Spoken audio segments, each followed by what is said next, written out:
الله الرحمن الرحيم. الحاقة ما الحاقة وما أدراك ما الحاقة.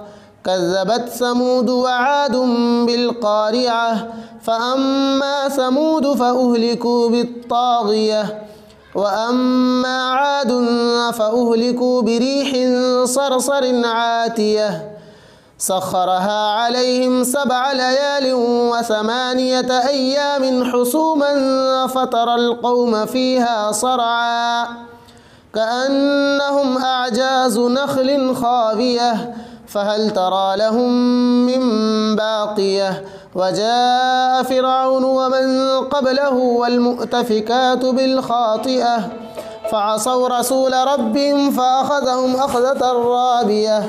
إنا لما طغى الماء حملناكم في الجارية لنجعلها لكم تذكرة وتعيها أذن واعية.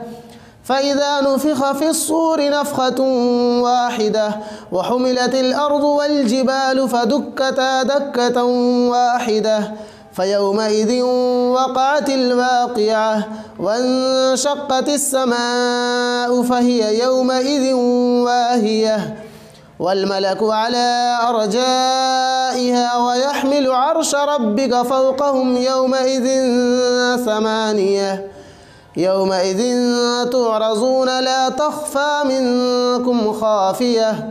فأما من أوتي كتابه بيمينه فيقول هاؤم اقرءوا كتابيه إني ظننت أني ملاق حسابيه فهو في عيشة راضية في جنة عالية قطوفها دانية كلوا واشربوا هنيئا بما أسلفتم في الأيام الخالية.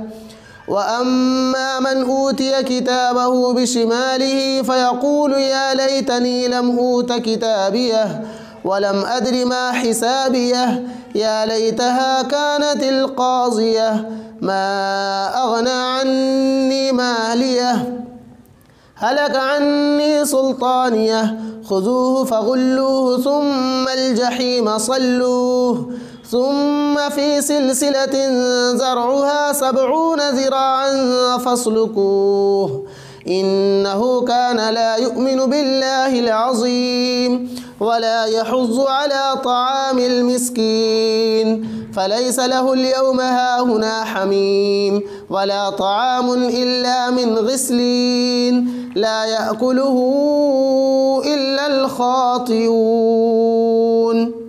فلا أقسم بما تبصرون وما لا تبصرون إنه لقول رسول كريم وما هو بقول شاعر قليلا ما تؤمنون ولا بقول كاهن قليلا ما تذكرون تنزيل من رب العالمين. ولو تقول علينا بعض الأقاويل لأخذنا منه باليمين ثم لقطعنا منه الوتين فما منكم من أحد عنه حاجزين وإنه لتذكرة للمتقين وإنا لنعلم أن منكم مكذبين وإنه لحسرة على الكافرين